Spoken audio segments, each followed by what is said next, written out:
TV news विनिमय अधिनियम 1995 का एक कानून है जिसके तहत ये सारी चीजें हो रही थी। अब उसकी जगह लेगा ये नया कानून, और ये जो नया कानून जगह लेगा, ये कानून का मसौदा बनाने के लिए जिन लोगों को उन्होंने बुला के बात की, वो तथाकथित रिप्रेजेंटेटिव ऑफ मीडिया, वो उनके अपने गोदी थे।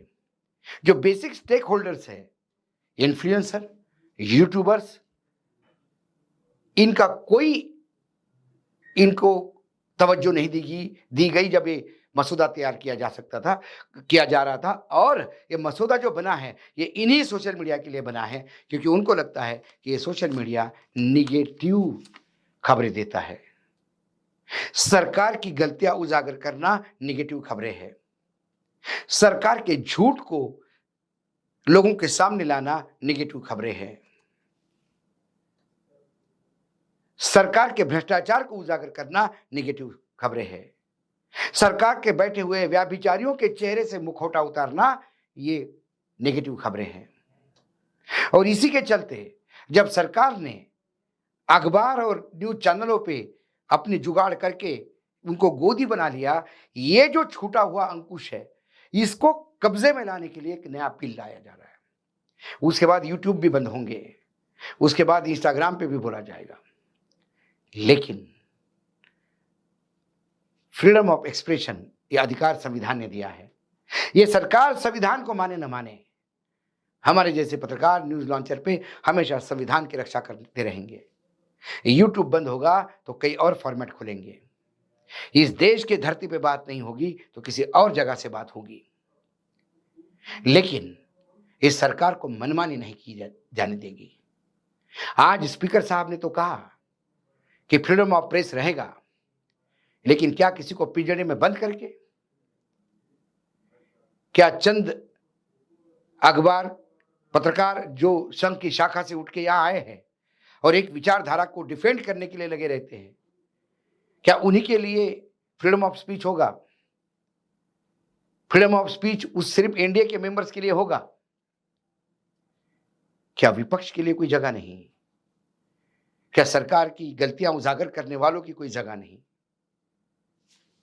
तो फिर मनुस्मृति लाने का जो इनका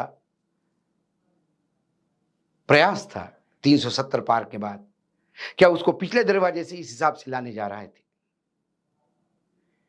यदि प्रेस के फ्रीडम पे हमला हुआ तो आप मान लीजिए इस सरकार के कुक जितने भी कर्म हैं, उसको उजागर करने वाला कोई नहीं होगा। ये सिर्फ एक ट्रेलर है जहां पत्रकारों को एक कंटेनर में बंद कर दिया, कांच के एसी लगा के, यहीं बैठो और यहीं से देखो, हिलने की जगह नहीं है आपको। मुझे कंसंट्रेशन कैंप जो जर्मनी में हिटलर ने शुरू किए थे उसकी याद आती है। वहां पॉइजनस गैस देके लोगों को मारा जा रहा था, उनकी सांस गला घोटा जा रहा था। यहां विचारों का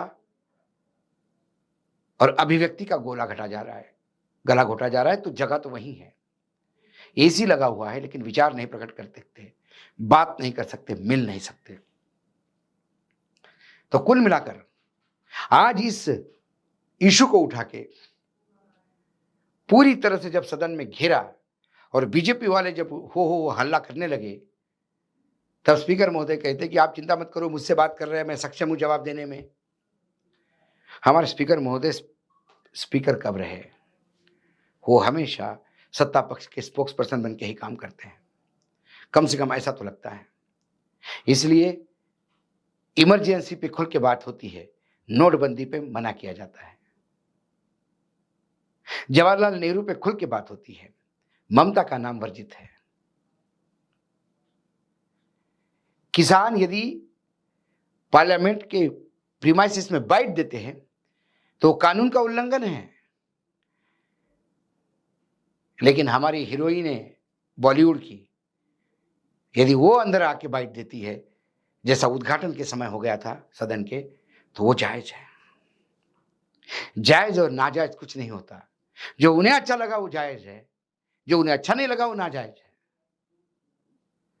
जो सरकार ही नाजायज हो, उसे जायज की अपेक्षा कैसे कर सकते हैं? तो आज डायरेक्ट हिट में जिस हिसाब से हिट किया है पत्रकारों को लेके, और जिस हिसाब से सरकार बैकफुट के आके तुरंत पत्रकारों से बातचीत के लिए बुलाया, मुझे लगता है आज फिर एक बार राहुल गांधी ने बता दिया कि इस सदन में विपक्ष बोलेगा और दहाड़ेगा। आज डायरेक्ट हिट में इतना ही। कल फिर आता हूं किसी विषय के साथ। तब तक के लिए नमस्कार। देखते रहिएगा न्यूज लॉन्चर।